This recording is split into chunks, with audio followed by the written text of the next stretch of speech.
hardly ever those logical things that prospects are thinking about. It usually has to do with how they feel. And for the longest time, I didn't really understand that because I didn't understand my own feelings. And I didn't understand what it was like having someone be impatient with me or not take the time to understand what I was feeling. I just never thought to do that with other people. And I kind of muted my emotions where I never got super excited about stuff. And then I never really got bummed out about stuff. So I just never even thought to check in with people and think about, how is Andy feeling right now? Like, I hear what he's saying, but like, what's kind of going on in the head? Like, what's he feeling? Like, what's his take on this? How does he feel about this?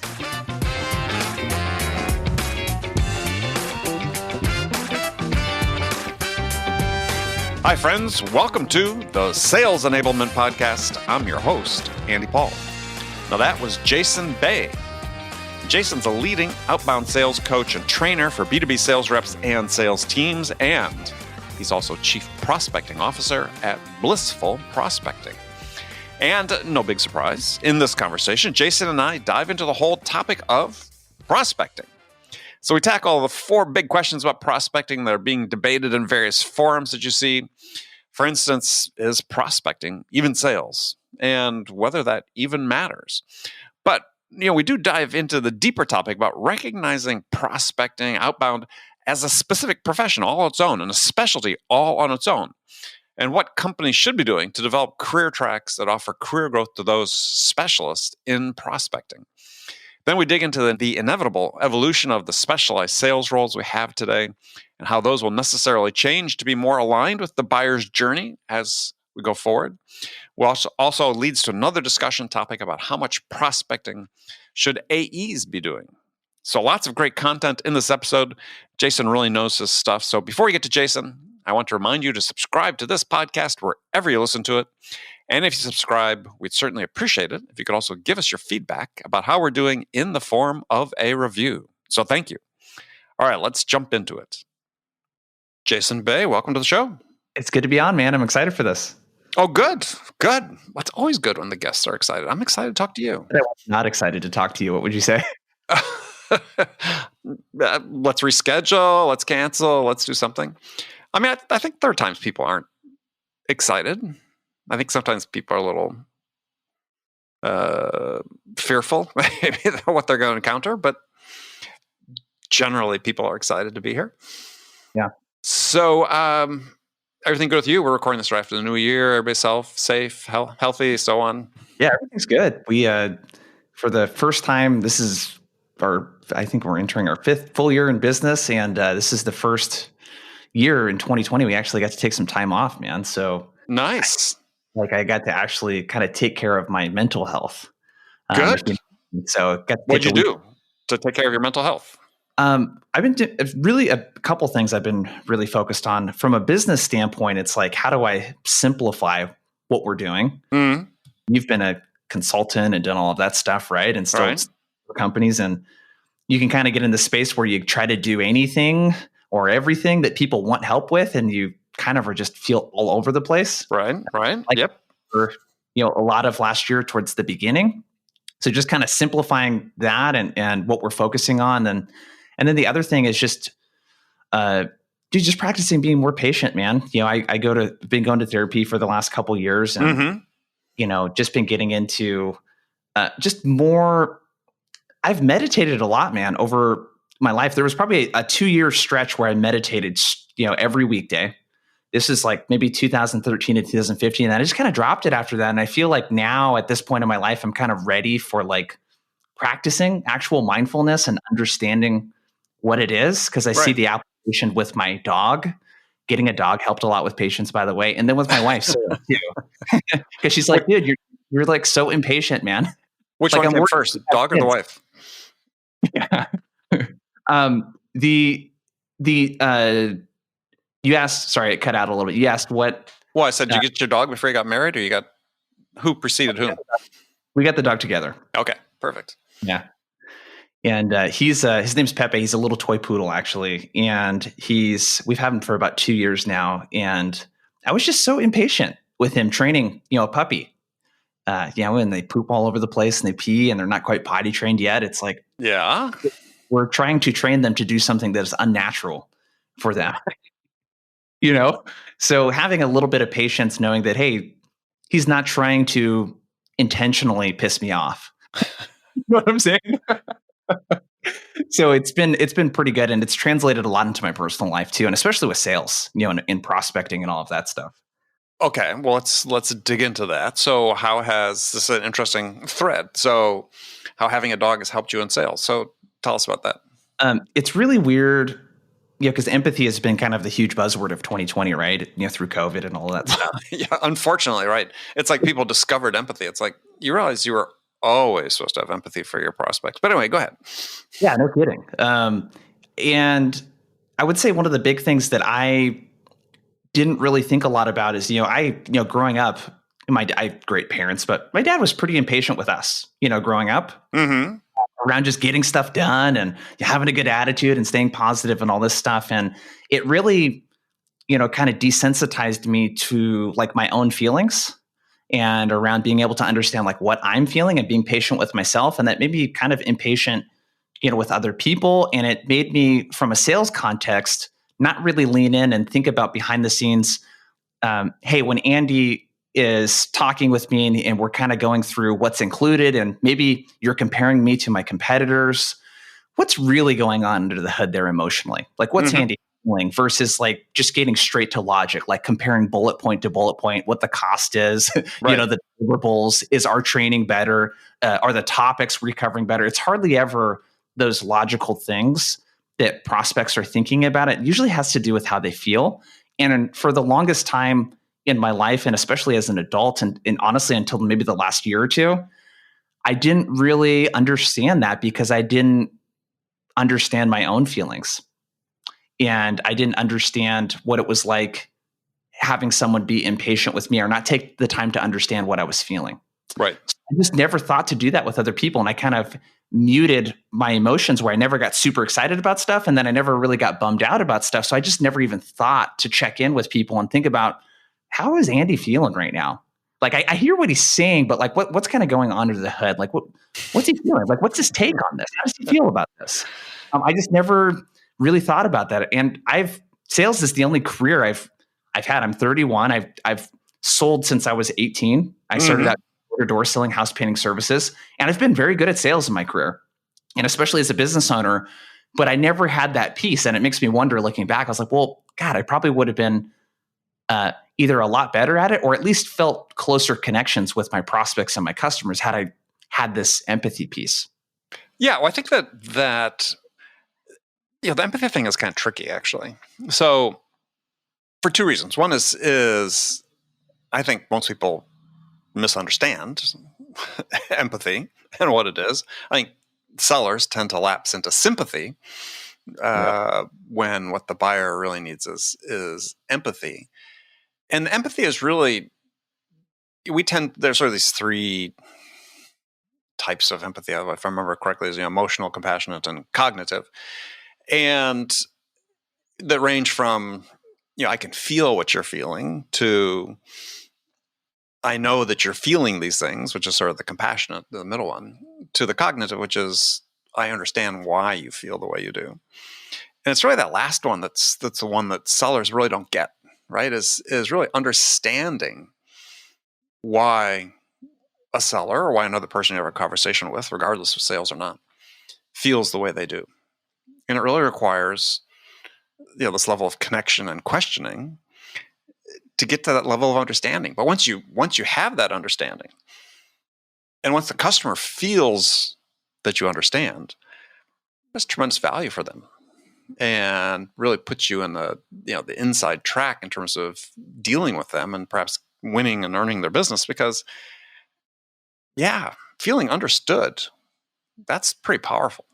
Yeah, it's great. I like when you think about it's something I look for in Zoom calls now when I'm doing sales calls with potential clients, is when I describe back to them what I heard, but I don't just like regurgitate word for word what they said. And it'd be like, hey, so what I heard is that through COVID, you essentially couldn't deliver these advertising services on these college and I'm using an example, like on these college campuses, like in these physical locations. And it sounded like, your business kind of shut down, overnight. and you were able to pivot and shift into more like digital stuff, I imagine there had to be like a huge sense of relief. And now you're thinking, well, how do we scale this new service that we haven't really sold before? Mm-hmm. Kind of like point and paint the picture and read between the lines with them and actually think about like what would that feel in like what would it feel like if I was in that position, and how is this affecting like this person's day-to-day job and like how they manage their team. And I think you mentioned something so important there, the difference between like sympathy and empathy and that sort of stuff. And it's something I talk a lot about from a prospecting perspective too, because like when you're making a cold call, for example, you don't really have all of this context of a conversation.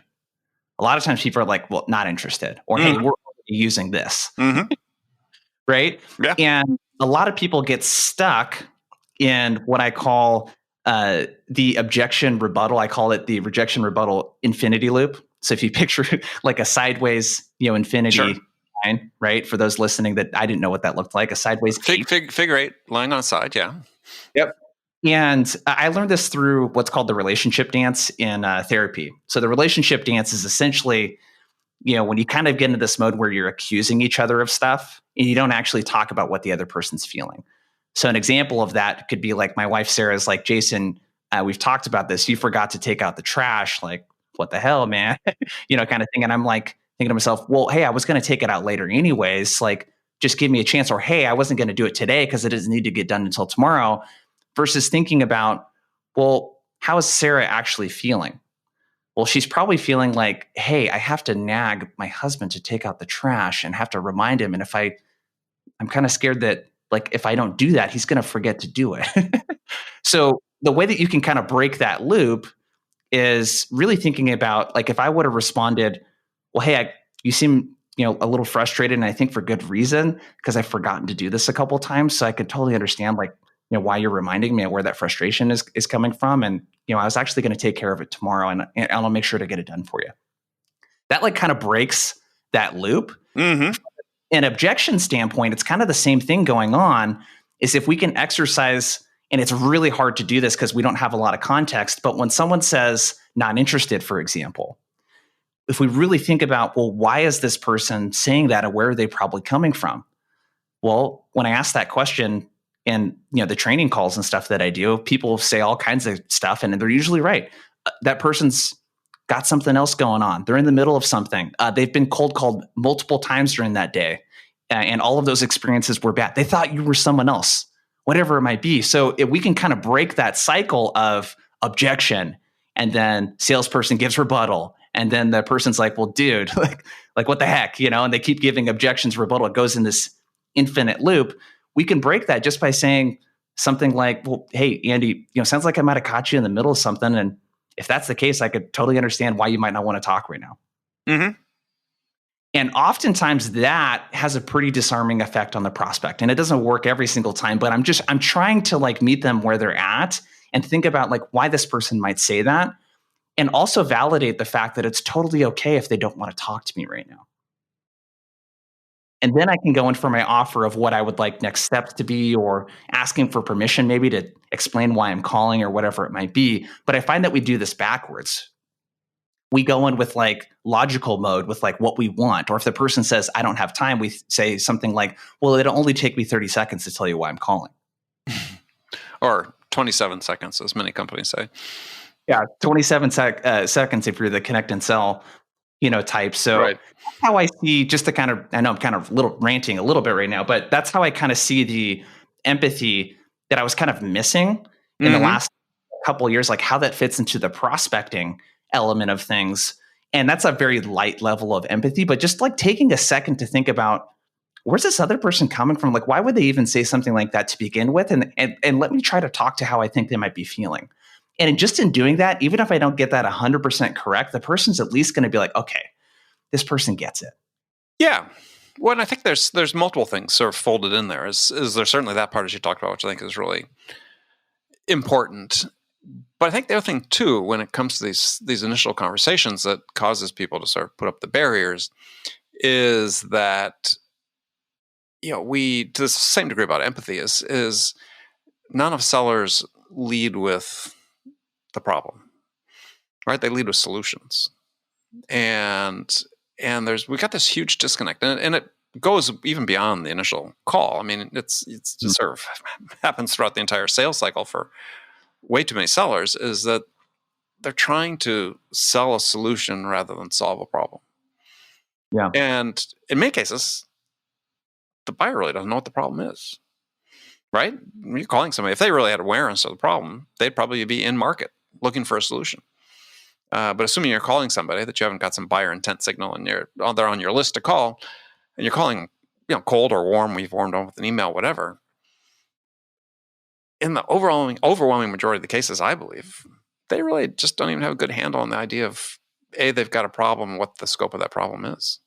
I agree 100%. And this is, there's all kinds of conflicting data about this. So you're kind of more of a data person, I think, than I am. So you might know what the most recent studies say, but Chet Holmes, like that whole they did 7 or 8 years ago or whenever it was, around basically 1 to 3% of your market's going to be in buying mode. And then there's 20, 30, 35% or something like that of people that could be swayed one way or the other, but they aren't actively thinking about the problem or right.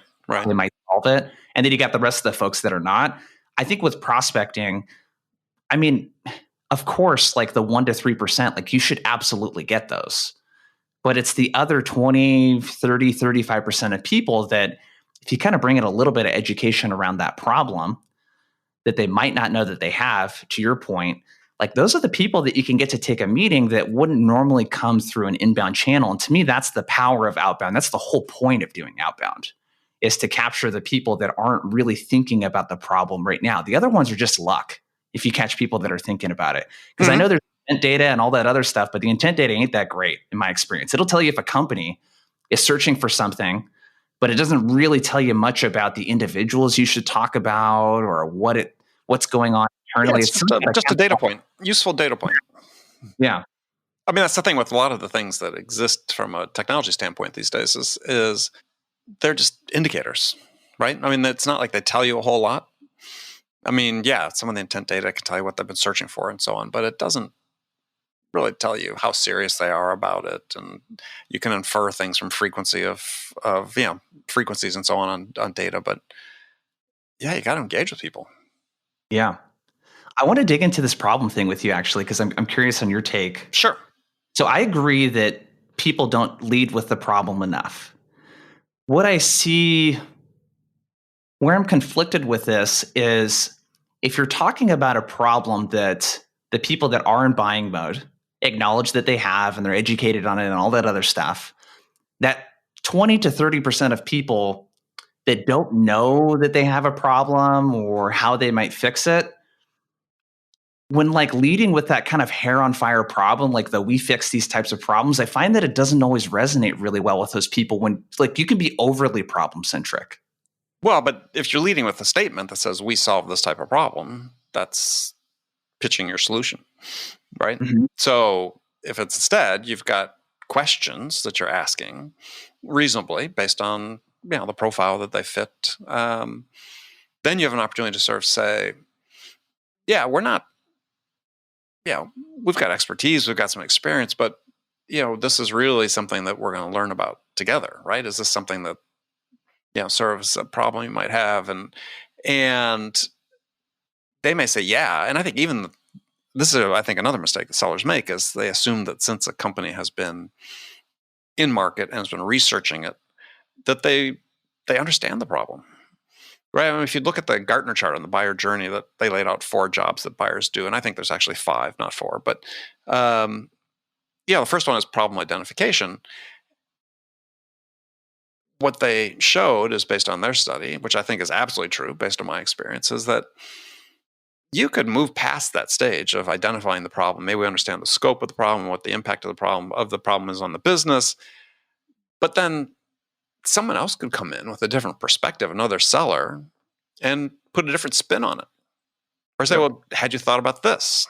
Had you thought about what the impact would be if you did this instead of that? And then suddenly they're back at that stage again. So they didn't really finish identifying what the problem was. Their eyes actually, it reopened again. And I think that's the opportunity for sellers when they come in, is don't assume just because the buyer's been in market for a certain period of time that they really understand what they need, what the impact would be to solve the problem. Because if they had, they probably would have moved forward earlier. And I think that this is often the key nugget about why opportunities end up with no decision is that they never really identified the problem, and the customer's not satisfied, comfortable that putting this money and investing this money is going to get them where they want to go. Yeah. So what's interesting is if we back that up into the very, very top of the sales funnel, basically, Mm-hmm. with, okay, I'm going to send a cold email to this person and start to sequence them and that sort of stuff. Dude, what I find with a lot of the clients that I'm working with, they hire me because they're already doing well and they want to do better. So it's like the problem. So I guess what I'm kind of hearing from you too is that if you kind of talk about, I like to use the phrase like buried treasure is what one of our clients came up with. And they help businesses capture tax credits. So like engineering firms, software companies, people that don't quite know how to capture these because they think that you need you need to be wearing a lab coat and carry a beaker around. Right. Yeah, that type of thing. But the approach that's working really well for them is like kind of this like buried treasure kind of thing and they actually had some of their clients describe it like that. So they're using it in the prospecting language, but it's kind of like, hey, we see that you're investing a lot in innovation and doing a lot of really cool things. And what we oftentimes hear is that people are looking to like offset the costs of innovation because you have to keep investing in this thing to keep the innovation going. And one of the ways that people offset that is through tax credits. Now, one of the challenges with that is that a lot of times people think they don't qualify, but oftentimes there's some opportunities there that your CPA or someone else could easily help you with. Are you open to hearing what some of those commonly missed items are? Like that type of approach works really, really well for them. It's like, it's not a hair on fire problem really that these companies are having. And it's almost like hey, here's what I see you value and what you're spending money on and investing in. Are you open to ways that you might be able to do that even more? And are you open to hearing how other companies are doing that even more? And it's like this really weird, like, it doesn't really address the problem at all unless you think otherwise, Andy. I'm kind of curious your take. Like I'm not really leading with a problem. Well, you were, in my mind, right? Okay. Because you said they weren't harvesting their tax credits, right? Which give them an opportunity to help fund ongoing development. That's a problem. It's an opportunity, but it is the problem, right? I mean, you either have an opportunity that you're fixing, two halves of the same coin. But yeah, right, to me, you were sort of identifying the problem, which is also an opportunity. I mean, all solving a problem should present an opportunity, right? Yeah. So I might be too much into semantics, with that then, because I think the misconception then, at least in the work that we're doing, is I think a lot of people think they need to have like a hair on fire problem in order to get a prospect to take a meeting. And it's like, yeah, those people will take a meeting, but honestly, those aren't usually the best customers or clients in my experience, where they need something right now. It's the people that can like not feel rushed through the sales process that I find make the best clients, where they really, really want to do something with you and engagement with you versus like needing to do it like right now because it's like 911 emergency. Yeah. Well, absolutely. I mean, I think that I look back at my own careers. I spent sort of a chunk of time selling products that didn't exist, right? So I worked for a startup that they were small. They've been doing R&D projects for the government. They wanted to make some commercial business. And so we had an assortment of technologies. But as sort of the first person in on the commercial side, my job was to go find people that wanted us to combine those technologies into a product for them. So they had to pay for the R&D and pay for the manufacturing of the product. So, yeah, I could sell anything as long as somebody met those requirements, being willing to pay for it. So there's like, yeah, how do you define a problem when people aren't even aware that there's a problem that exists, right? So it was. But that's sort of the mode I think that sellers need to take, which is that you don't go in with an assumption that everybody's a nail. I'm a hammer and everybody's a nail, right? And we've got we're going to lead with the solution is. No, we're going to find out what the real problem and opportunity are. Yeah. See, this is really interesting what you're talking about too, because I think I work with a lot of like smaller startups that are creating things that they have product market fit-ish, right? Sure. And they're kind of coming in and they're fixing something in a way that it just hasn't been fixed before. And I'll give you an example with a construction. This company provides this like software that helps company that are doing like large construction projects, like commercial construction projects. Oftentimes what happens is they're kind of subject to like the traffic and like the way that they block off certain roads and all that other stuff. Sure. It can really like limit the way that they're able to actually be productive and limit their work hours. And for the longest time, these construction companies, and they still do, they just accept this fact. They don't think that there's any other way to do it. And this company kind of comes in with that angle. It's like, here's how most construction companies handle this. And they just kind of accept the fact that the government is basically going to dictate to them like when they can work and how profitable their projects are. Right. And what we're helping construction companies do is kind of level the playing field and look at different ways that they could use some technology to like really optimize these routes so that they can be more profitable with these projects and really not feel controlled. Are you open to hearing about what that might look like? Are you open to hearing how companies like this, and that are kind of using this? Like that approach seems to work pretty well too, where it's like, hey, there's a different way of like, you got to call out, here's how you're doing this right now, likely from what I can see. And here's a different way of doing this that actually puts you more in control and can probably help you do more of what you want. That's something you're open to chatting about. Like that type of approach works pretty well too, in my experience. Yeah. And I think that just a little tweak there that I think is effective, a little more effective, is to say, and you got to it at the end, but yeah, I try not to say, would you be open to hearing about, saying, would you be open to having a discussion about? Yeah. And because hearing, he's going to pitch me, right? Discussion is, I'm going to learn about this and we're going to talk about what's possible. Mm-hmm. And I think that's the would you be open to a discussion about? I think those are words that, at least on calls I hear, is aren't used enough, because I think they're I don't say middle of the road, but they're sort of inviting. And this idea about, we're going to look at this together. Yeah. No, I like that. I'm going to steal that, Andy. Well, I stole it from somebody, so you go ahead.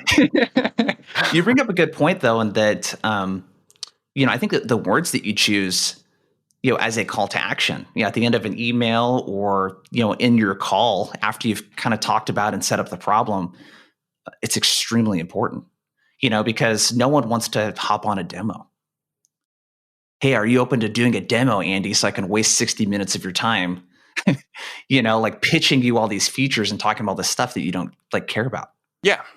Well, there's one way to handle that, which I did with a client, is just do the demo on that call.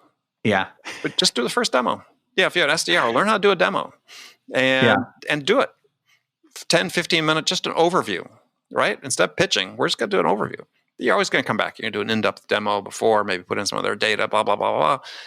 Mm-hmm. Or do it after, excuse me. But yeah, don't let them leave the phone. Do the demo then. Yeah. I had a client where we did that. I trained the team, inside sales team, is they would ask the question after, the initial conversation, it'd be interesting seeing a demo, and people, sure. They said, fine. Here's the link. Let's do it now. And you don't have to worry about people showing up for the demo, all these things. It's like, boom, they were there. Why not? I love that. Yeah. Why not just do it then? And it's just the intro. You're just giving them a flavor. You're gonna do some simple, hey, how would this look like if you did it type thing, to put them into the picture. But it's easy. Yeah. Right? We've gotten so specialized these days that, demos have to be AEs. It's like, get your SDRs to do it. Got somebody on the phone, give them a demo. And it completely kills the business acumen of the SDR or BDR when they never learn how to do any of the other parts of like the actual selling. I know that, and we've talked about this before.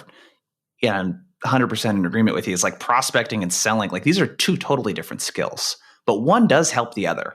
Like selling skills definitely help on the prospecting side of things. And just along the topic of empathy, and this is the Sales Enablement Podcast, I have some things that we've actually doing with our clients that have been really helpful on that empathy piece that I wanted to share. Sure. One of them was, if your company's big enough, and I imagine a lot of them that listen to this podcast are, and this is a really two underrated sort of techniques, is a way that you can help your team sort of educate them on the prospect, because a lot of what you hear is, oh, interview your customers. And you know what? I think that's pretty impractical for most SDRs to like interview a customer at a large SaaS company, to be able to do that. And then to know what to ask. And like, it's kind of like they don't really know what to get from it. So you can do these like fireside chats I've seen pretty effective, and you do it in two ways. So one, what your enablement team can do is a fireside chat internally with the persona that you guys are prospecting to. So if it's, you sell an HR solution, for example, get your VP of HR to do a fireside chat, and then have the sales leader or the enablement leader, like someone that really knows what they're doing, that can tease the right information out of them, facilitate a fireside chat with your team and get them to talk about what they hate in cold emails, what gets their attention, get them to have example emails of like that they said yes to, that they wanted a meeting with. So you can do that internally. And this other one's a little bit more work to pull off, but it's, in my opinion, even more effective, is your best customers. Like make it a networking opportunity. Like if you sell to CIOs, set up a fireside chat with your CIO and a CIO that's a client, and have them talk about this kind of stuff. Have them talk about their day-to-day and their priorities and all this stuff. That way you can have this content forever. You can repurpose it in all kinds of different ways, written, video, audio. It could be part of your onboarding process. And it can also be something that you can take clips of to individual coaching meetings. When you're doing coaching meetings with people and they're just getting stuck on particular objections or whatever it might be, it's like you have these clips right where you can be like, well, hey, let's dig in a little bit to like a CIO's top priorities. The way that you handled this didn't really seem to be in a way that would be in alignment with what their top priorities are. So like, how can we do this a little bit differently? Right. Like those two things I've seen like really, really effective to like help kind of like build this empathy. Because one last part on empathy is I've been doing a lot of reading, and my wife especially, because we're thinking about having kids here over the next year or two. Good luck. We've been thinking a lot about how we, thank you. How do you teach empathy to a child? And one of the big things that a lot of the studies and the science shows that children learn by observing. So they learn empathy by seeing you empathize with other people, not by you telling them to have empathy, right? And one of the things with these fireside chats that I think is really important as like a sales leader and just in your leadership is for your reps to see you have empathy with other people, and to see you have empathy for the prospect, and to like really dig in with your clients and like what it feels like to be a CIO or a CTO or whatever, the personas are. So I think those two things, if you haven't done them, that's like the lowest hanging fruit, I think, to really take like the prospecting, especially to the next level. Well, I think another thing too, because empathy works both ways, is when I look back on my career and the years I spent prospecting, and early years I was out in the field making dozens of cold calls a day and so on, is that's when I learned about business. I was selling for the first few years, selling primarily to small, mid-sized business owners, ironically in the construction business for the most part. Some very large construction companies, some smaller ones, some job shops. But just having the opportunity to talk to business owners, entrepreneurs, CEOs, all oftentimes in the same person, and willing to be vulnerable about the fact that I didn't know things and I was there to learn was what's hugely important. Because I just made it a point of, if there's something I didn't understand, I would ask another question about it. And I would never assume that I understood, but I would always try to ask that extra question, because I wanted to make sure I understood, right? Because I knew there was going to be another company I was going to sell to that might have similar problems, and this is how I built my business acumen. And I think this is, to your point about SDRs needing to have business acumen and sales acumen. This is how you do it. Is you'd be surprised how well customers respond to, or prospects to. So help me for a second. I didn't understand that. So could you clarify that for me?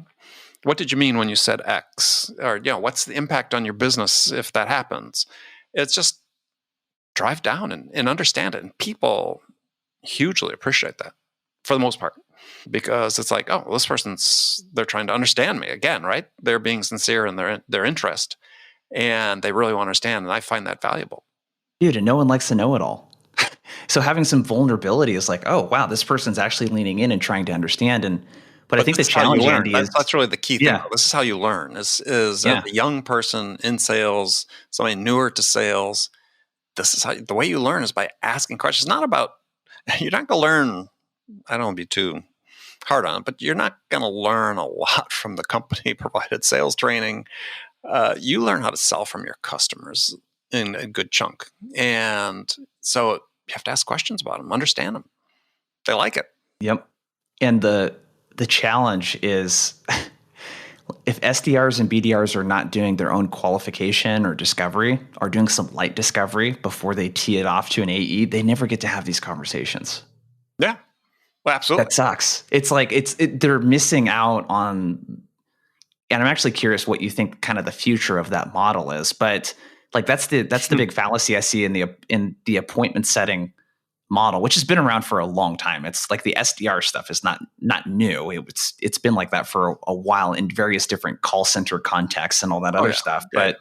But like I find that the companies where the SDRs actually get to set up a discovery call with the prospect and spend 15, 30 minutes doing is there a fit here kind of thing, and doing a little bit more discovery, that gives them that business acumen. It gives them that space to ask the questions that you're talking about. And I think so many companies are so afraid of giving BDRs and SDRs that opportunity to do it. Mm-hmm. And I think it just crushes their prospecting, man, because like it's hard for me when I do these trainings. I have a lot of empathy for the SDRs and BDRs, because I'm like, how could you possibly know more to have a smarter conversation when you never get to talk to the prospects? I agree 100%. I mean, I think it's you are at this point to your earlier question where people think like the way we do it is the way it has to be. It's like the way it's always been done.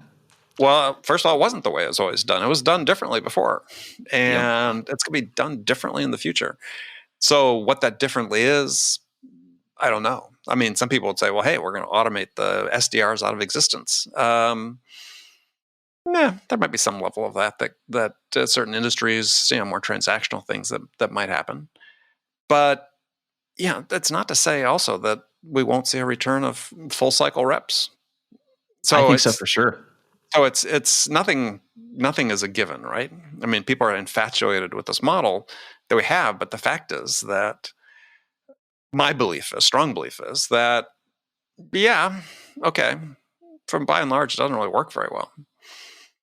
And at the end of the day, you'd expect if something was being the sort of accepted wisdom that the model would have demonstrated vast superiority to the ones that came before it.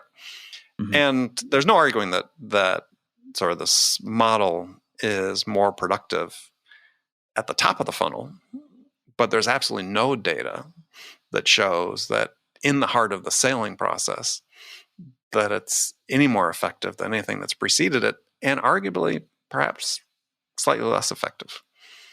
Yeah. So, no one should treat the way that things are being sold today as set in concrete. I think there's a lot of room for innovation. Mm-hmm. What I find in the companies that I am working with right now, that like the best cases are the ones where the AEs are doing their own prospecting. And I think that having the constraint on the prospecting time is actually a good thing. I think as an SDR and a BDR, you have so much time in your schedule to prospect. It's almost like too much, mm-hmm. And when an AE is like really cooking, pipeline's going well, they're closing well, and all that other stuff, and they have like an hour a day that they can dedicate to prospecting, those are the people that I see doing the best because they got an hour a day, which usually means that I need to queue up sequences and stuff like that the day before, get my emails out, get them personalized, and I spend those hours, cold calling. Right. And to me, warm call, cold call, kind of the same sort of thing. Calling people that weren't expecting me to call them, and being smart, as smart as you can about it. But that constraint I've seen work really well inside companies. Those are my favorite companies to train because, like they're prospecting. These are the people that are really getting after it because they want to like really, really, really do well. Like they want a full pipeline and they're not relying on other people to fill it for them. Yeah, there's a couple issues there that I think you're right on. Is one is that I believe AE should prospect, right? Whether it's an hour a day or whatever, but they should take responsibility. They shouldn't rely exclusively on leads being transferred over from SDRs or from inbound. And I agree. My experience over the years has been that, AEs who do that generally have a full pipeline, a little more consistent in their results. Absolutely. I was losing my thought on the second thought, train of thought, but yeah, I mean they should be, and it's how you stay in touch, right? I mean, I think that there's something about the skill of initially connecting with someone that you have to do as an AE anyway, right? When somebody hands you a lead, it's not your company's first interaction with that person, but it's your first. It's the same thing. You create a good first impression. You've got to quickly establish some sort of connection, some sort of start of a rapport that you can build on. But they have to do some prospecting. So we're going to amplify that a little bit, I think, in terms of their practice, but also AEs a little more careful, I think, if they're a little more experienced about who it is they're actually going to reach out to try to develop. And so I think they have oftentimes more finely tuned profile that they're reaching out to that they found is more productive for them. And I think that I think sort of the flip side of that is sales managers have to be comfortable giving AEs the autonomy to go do that.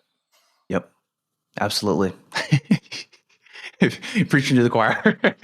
Yeah. Well, I mean, I think that I think this whole issue of autonomy is something that certainly I'm going to talk more about this year, and it's a big issue because you're talking about sort of future sales and this process we're using. To me, one of the downsides of sort of this predictable revenue model, whatever we want to call it, the SDR AE model, specialized sales roles model, is that it's so based on conformity and compliance. And I think it sort of shows in the results. Some companies succeed using it, but they're not succeeding because of the model. They're succeeding for other reasons. Is that people always sort of wonder, how do you develop somebody into a really successful or consistently good account executive? Is you need to give them room to experiment. You need to give them room to operate the way they think would help them become the very best version of themselves. And I see this squashed a lot, where reps don't feel they have that, AEs don't feel they have that freedom and that latitude to do that. And I think it's a big issue for me. And I see it in organizations, and I see it why people churn and go to other opportunities. They think there's something more they could do, but they're not given the freedom to do it. Yeah. Well, I agree with you 100%. And it doesn't have to be all or nothing either. I think people in these sales leadership roles, they think pretty binary. It's like 0-1. It's like either they have full autonomy to do what they want or they have no autonomy. And there's an in between. Why don't you just start with maybe 10% of the people that this SDR or BDR reaches out to on a weekly basis. So if they reach out to 100, 10 of those people, they get to basically do any way that they want. Mm-hmm. They get to do a different sequence. They get to try a different message. And this is how you actually enable people to, you enable resourcefulness. I think that when we rob people of their autonomy, we are taking away the fact that humans are incredibly, we're resourceful. Salespeople especially are incredibly resourceful. And you don't allow that resourcefulness to kick in when people are being dictated exactly what they need to do. So start with 10%. Say, hey, 10 of the people out of 100 you get to reach out to this week, maybe let's look at the stuff together before you send it out. But we're going to give you some freedom to throw a GIF into your email if you want to, or try a different cold call opener and maybe try a different value prop when you talk about the company, or lead with a different problem that you have a hunch of that would work better. And then you create this environment where people are testing things and they're not afraid to try new things, because that's where innovation comes from in prospecting and selling, right? It's people trying new things and figuring out, this worked really well. The best ideas that I have and share with our clients are usually stuff that came from work with other clients. Them taking a framework and just running with it versus a script. Right. And this is a whole nother conversation to have about why are things so rigid? Why are things so sort of compliance oriented, compliance to a process? And it really starts at the management level. Is that what they are prizing above everything else is sort of predictability. And so they operate sort of from a position of fear, right? I know this sort of works to this level. And this level is not really very good in the absolute sense. You look at close rates for most SaaS companies off their most highly qualified opportunities, not very good in my mind at all. But if they put enough stuff into the top of the funnel, they hit their numbers. So, we sort of reduced it down to, hey, we're playing the odds, and that works for us. So why would we change that? Because, if anybody changes it, tweaks it, and suddenly they don't hit their goals, then somebody pays the price. And we see that, right? Because we see, high turnover rates among sales managers and so on. So, if you think going into a job as a VP of sales or CSO or CRO or whatever, that your tenure is going to be 18 months, you're not going to lean towards innovating your sales processes or giving people flexibility, because you've basically got 1.5 business cycles to make it happen. Oh, man. Yeah, we could talk for another hour about that, dude. I have issues with that too. Well, we'll bring it back. We'll do it. All right, Jason, appreciate you joining us today. It's been fantastic. People want to learn more about Blissful Prospecting. How can they do that? Yeah, so we do a couple things. One, we kind of talked a lot about empathy and that sort of stuff today, and we did a little bit of kind of objections, that sort of stuff. If you're looking for a messaging framework that's a little bit more structured for how does this equate to what I would put in a cold email, for example, we came up with a framework called the reply method. And you can check that out at our website. It's blissfulprospecting.com. Click on reply method. It's a full page ungated guide. There's a cheat sheet if you do want to download it, but there's a full page guide there that's pretty cool. Relevant, empathy, personalization, laser focused, you oriented. Exactly. Just so people know what reply is. Yeah. Yeah. So it's kind of all the critical parts of a good prospecting message there. And then the other two things are, we run prospecting boot camps as well. So if you're looking for a little bit more support as an individual or your sales team and want help kind of implementing a good process, or maybe your team struggles with call reluctance or low response rates, whatever it might be, hit me up there. We might be able to help as well. Perfect. All right. Well, Jason, a pleasure as always, and we'll do it again shortly. Awesome. Thanks for having me on. Okay, friends, that's it for this episode. First of all, I want to thank you for taking the time to listen. As always, we're so grateful for your support of this program. And I want to thank my guest, Jason Bay, for sharing his insights with us today. If you enjoyed this episode, please subscribe to this podcast, Sales Enablement with Andy Paul, on iTunes, Spotify, or wherever you listen to podcasts. If you could also leave us a rating or a review and let us know how we're doing, we'd appreciate it. And you can do all that on your phone in less than a minute as soon as this episode is over. So thanks for your help. And thank you so much for investing your time with me today. Until next time, I'm your host, Andy Paul. Good selling, everyone.